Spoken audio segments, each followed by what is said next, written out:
আসসালামু আলাইকুম। এখানে দেখতে পাচ্ছেন ময়দা নিচ্ছি ৩ চামচ। আমার হাতে যে চামচটা সে চামচের মাপেই ৩ চামচ ময়দা নিয়েছি এবং ১ চামচ কর্নফ্লাওয়ার নেব। এই উপকরণগুলো নিচ্ছি মোমো বানানোর জন্য। আমি সাধারণত সেই ভিডিওগুলো শেয়ার করি যেগুলো আমি নতুন শিখছি বা আগে কখনো বানাইনি।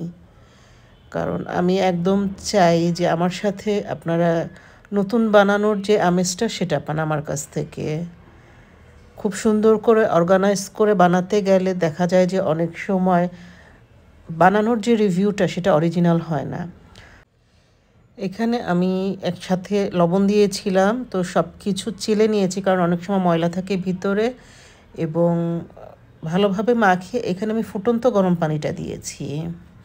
ফুটন্ত গরম পানি দিয়ে আমি চামচ দিয়ে খুব ভালো করে নাড়াচাড়া করে নিচ্ছি, কারণ গরম পানির সাথে সাথে হাত দেওয়া যায় না, এখানে হচ্ছে তখন হাতটা পুড়ে যাওয়ার সম্ভাবনা থাকে।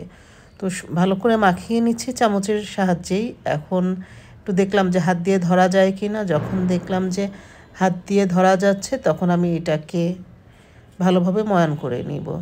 তো এখানে আসলে মোমোর যে শীটটা সেটা হচ্ছে খুব নরম না আবার খুব শক্ত না, মাঝারিভাবে করতে হয়। তো আমি সেটাই চেষ্টা করেছি। আমার চোখের আন্দাজে পানিটা দিয়েছি, দিয়ে আমি এটা ভালো করে মাখিয়ে এক সাইডে ঢাকনা দিয়ে রেখে দিলাম। তো এখানে দেখতে পাচ্ছেন মুরগির মাংস নিয়েছি আমি 5 পিস, সাথে আদা রসুন এবং গাজর নিয়েছি। পাশাপাশি হচ্ছে এখানে আমি গোলমরিচ দিব 1 চামচ এবং সয়া সস দিব, লবণ দিব পরিমাণ মতো অবশ্যই, এবং পাশাপাশি হচ্ছে এখানে সয়া সস দিয়ে দিচ্ছি। এটা টেবিল চামচটা, আমার এখানে চামচটা হয়তো বা ছোটো দেখাচ্ছে, বাট আমি এখানে টেবিল চামচের মাপে হচ্ছে 2 চামচ সয়া সস দিয়েছি। যেহেতু সয়া সসেও লবণ আছে তাই আমি এখানে লবণের পরিমাণটা একটু কম দিয়েছিলাম।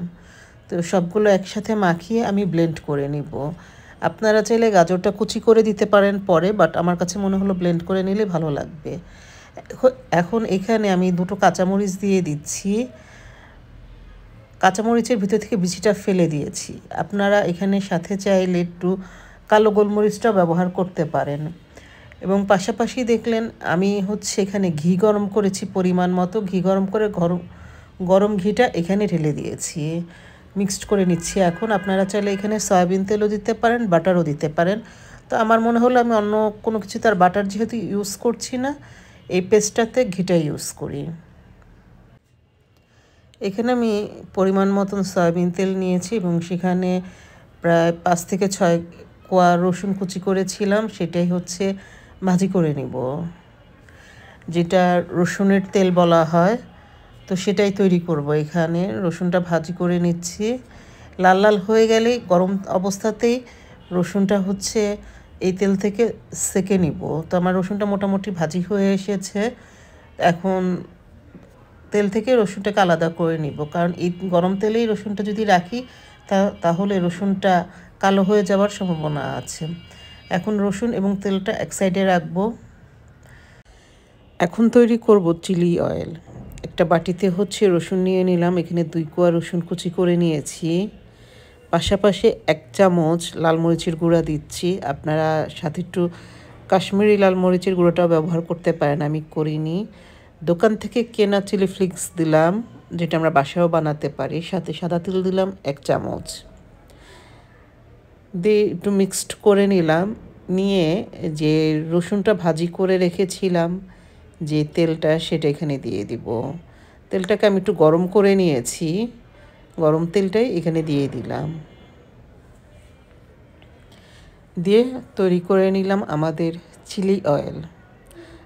এখন যেই ময়দাটা মাখিয়ে রেখেছিলাম সেটা নিলাম, বেশ অনেক সময় হয়ে গেছে, 1 ঘন্টার মতন, তাই একটু ময়ান করে নিলাম। নিয়ে এখন হচ্ছে মোমোর জন্য রুটিটা বেলে নিব। তো এখানে আমি 2ভাবে ট্রাই করেছিলাম। প্রথমে ছোট ছোট করে নিয়ে চেষ্টা করেছিলাম যে একটু বেলে নিলে কেমন হয়। দেখলাম এটাতে অনেক সময় যাবে এবং বেশ অনেকটা সময় ধরেই যেহেতু বানাচ্ছি, তো চিন্তা করলাম আর এইভাবে না করে একবার বড় বড় করে বেলে নিই। তো এখানে আপনাদের দেখানোর জন্য আমি একটা ছোট করে নিয়ে বেলছি। যেহেতু খাচ্ছি না রুটি, এখানে গোল হওয়ার কোনো নাই, প্রয়োজন নাই, যেমন তারা বাঁকা হলেও হবে, জাস্ট চারপাশ দিয়ে যেমন সমান হয়, কোথাও মোটা কোথাও যাতে পাতলা না থাকে এটা দেখতে হবে।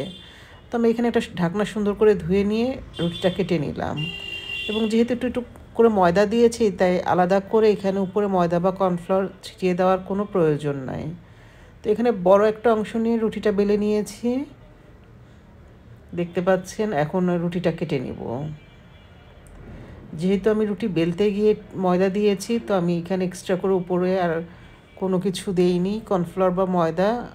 আমি পরবর্তীতে দেখাবো যে আমি যেভাবে রেখেছি এতে আমার রুটিগুলো কিন্তু লেগে যায়নি।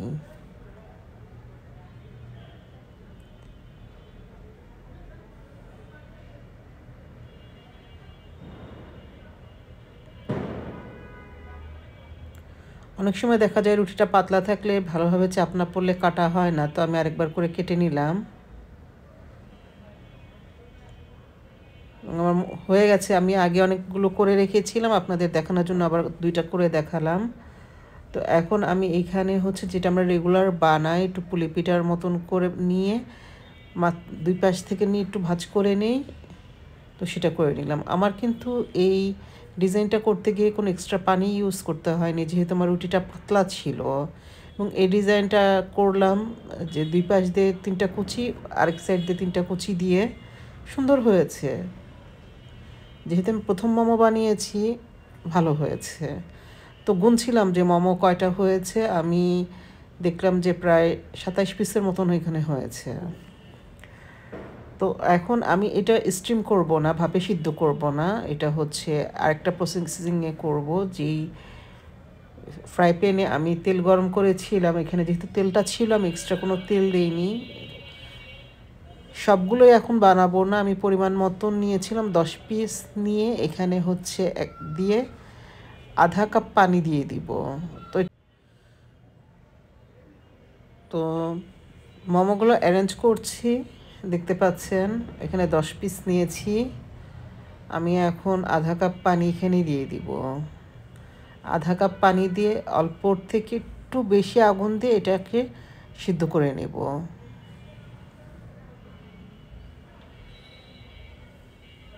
ঢাকনা দিয়ে দিলাম, দিয়ে হচ্ছে আমি 10 মিনিট পরে আবার আসবো। দেখতেই পাচ্ছেন পানিটা ফুটছে।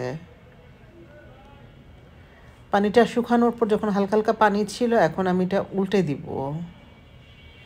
উল্টে দিয়ে অপর পিঠটা ছেঁকে নিব। দেখতেই পাচ্ছেন যে আমি উল্টে দিয়েছি, দিয়ে আবার 5 মিনিটের জন্য আমি ঢাকনা দিয়ে দিব। তো তৈরি হয়ে গেল আমার মোমো। এখন তুলে নিচ্ছি। তো এখানে আমি একটা সস বানাবো।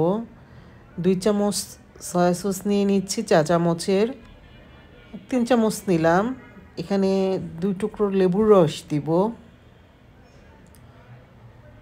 যেহেতু আলাদা করে চিপে রাখি না, এখানেই সরাসরি চিপে দিলাম আমি লেবুটা। 2 টুকরা নিয়েছিলাম লম্বা করে কেটে। পাশাপাশি এখানে হচ্ছে আমি পানি দিয়েছি, এটা 3 চা চামচ।